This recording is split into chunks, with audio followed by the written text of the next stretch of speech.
Ko'rib turganingiz O'zsanoat qurilish bankining Mirzo Ulug'bek tumanidagi filiali. Bu shunchaki bank ofisi emas, bank muzey hamdir. Bankning tashqi ko'rinishi 19-asrlarga xos bo'lgan neoklassitsizm uslubida qurilgan. Bankning ichi esa Rossiya imperiyasi davlat banki davridan buyon saqlanib kelayotgan bank sohasiga oid tarixiy eksponatlardan iborat.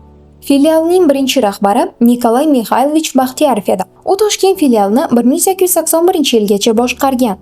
Muzey ekspozitsiyasi esa 2018-yil 20-oktyabr kuni ochilgan.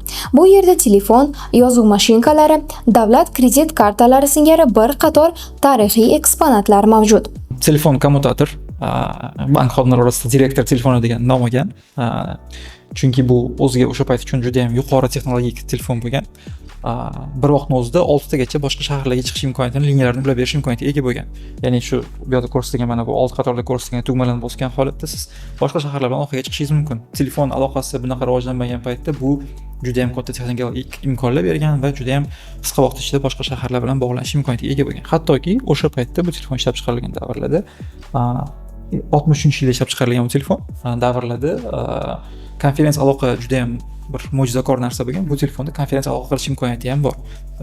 Hozirgi vaqtda ishlatilmaydi bunda, chunki bilasizki, zamonaviy texnologik yechimlar topilgan va bu telefon shunchaki ko'rgazma sifatida o'sha bank muzeyimizga o'rnatilgan. Ushbu mustahkam eshiklar orqali bankning omborxonasiga, seyfiga o'tish mumkin bo'lgan. Bu yerga birinchi bo'lib yirik omonatni ishonib topshirgan shaxs Qo'qonxoni Xudoyorxon bo'lib, u Orenburgga ketishidan oldin 140 ming rublga teng bo'lgan Qo'qon kumush tangalarini omonat sifatida qo'yib ketgan. Ko'rib turganingiz Felix nomli arifmetr o'sha avvalgi davrlarda bank sohasida ko'paytirish, bo'lish, ayirish, boshqa qo'shish kabi arifmetik amallarni bajarishda o'sha arifmetrdan foydalanishgan. Bu o'z o'rnida o'sha to'liq hech qanaqa xatolarsiz bu amaliyotni bajarishga yordam bergan. Pul bilan son bilan ishlaydigan odamlarda bilasizki, aniqlik juda ham muhim va bu arifmetr o'zining vazifasini bajarib kelgan. Hozirgi vaqtda ham ishlaydi bu. O'sha barcha ma'lumotlarni to'g'ri kiritgan holatda hisoblashlarini hali ham to'liq amalga oshirish mumkin, hech qanaqa xatoliklarsiz. Yana bitta juda ham qadimiy eksponatlardan bittasi shu raqamli texnologiyalar rivojlanishdan oldin hamma ishda qog'ozda bo'lgan. Biron bir ma'lumotni kiritib qo'yish uchun ham, saqlab qo'yish uchun ham hammasini qog'ozga tushirish shart bo'lgan.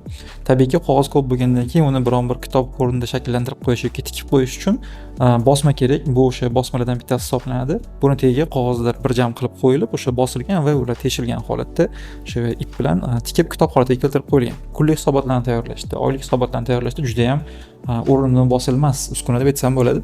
Buni tarixiyligini ko'rishingiz mumkin. Sankt-Peterburg shahrida ishlab chiqarilgan uskuna. Bu yoqqa hattoki Rus imperiyasi, ya'ni inqilob davridan oldingi imperiya gerblari ham tushirilgan. Bu ham 150 yildan ortiq o'sha tarixiy voqealarga ega bo'lgan eksponatlardan bittasi hisoblanadi. Hozirgi vaqtda ish holatida, lekin qadimiy eksponatlar qadri juda ham yuqori bo'lgani uchun undan foydalanmaymiz, lekin agar biron bir shunga o'xshash proseslarni amalga oshirish uchun kerak bo'lsa, to'liq undan foydalanish va ishlatish mumkin bo'ladi. Bank muzeyimizda juda ham ko'p eksponatlar bor. Shulardan bittasi bu qadimiy tarixiy seyflardan hisoblanadi. Bu seyfga o'sha 100 yildan ortiq vaqt bo'lgan. Lekin shunga qaramasdan yaxshi saqlanib qolgan. Avval o'sha bu yerda davlat banki bo'lgan paytida, taxminan 50-60 yil avval bundan aktiv foydalanishgan, pul saqlash ishlatishgan. Saqlanib qolgandan o'sha tarixiy buni o'sha ehtiyot qismlaridan ko'rishingiz mumkinki, demak juda ham mustahkam va sifatli narsa bo'lganligidan bilinib turadi. Hozirgi vaqtda eksponat sifatida bank muzeyimizga o'rnatilgan. Bino tarixiylik bo'lganligi sababli bu yerda o'sha UNESCOning ro'yxatiga olingan va rekonstruksiya ishlarini amalga oshirish deyarli mumkin emas. Biron bir mutaxassis kelib, aniq narsani o'lchab ko'rib chiqqandan keyin amalga oshiriladi, turib jarayon qilish kerak bo'lsa ham. Va plitka ham shuning uchun to'liq bo'lib saqlanib qolgan. Mana shu poldagi plitka bino birinchi marta qurib, birinchi ta'mirdan chiqqandan keyin qo'yilgan plitka hisoblanadi. Muzeyga tashrif buyurib, 19-asrning asl me'moriy elementlarini, devoriy pech o'txonasi eshiklari, Frans Sangalli cho'yan quyish va mexanika zavodining katta eshiklari, pul va boshqa mollarni ko'tarish mexanizmlarini, o'sha paytning kichik liftini ko'rish mumkin. Sanoat qurilish bankining premium mijozlariga xizmat ko'rsatadigan qismi ham ajoyib atmosferaga ega. Devorlarda Toshkent davlat bankining binosi, Qo'qondagi Moskva hisob palatasi, Samarqanddagi G'azna, Nikolayev, Romanovskiy ko'chalari, Kaufman katta ko'chasi va boshqa asl nusxadagi tarixiy fotosuratlar ilingan. 1875-yilda Toshkentda Davlat bankining filiali ochildi.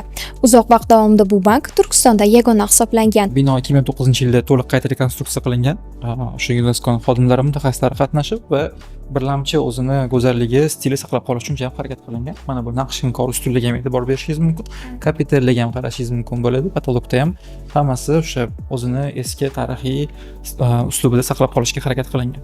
Perivali, ya'ni o'sha zinani ushlagichlari ham hammasi saqlab qolishga harakat qilib qolingan. Eshik dizaynlari, tashqi ko'rinishlarini hammasi plitka boya gaplashganimizda, bular hammasi o'sha birlamchi uslubni saqlab qolgan holda bino o'z qadrini va tarixiyligini yo'qotmasligi uchun harakat qilib rekonstruksiya ishlari amalga oshirilgan. Shunday qilib, Davlat bankining Toshkent filiali 40 yildan ortiq faoliyat ko'rsatgan. Hozirda ushbu tarixiy binoning bir qismi bank muzeyga aylantirilgan bo'lsa, qolgan qismida O'zsanoat qurilish bankining filiali faoliyat ko'rsatmoqda.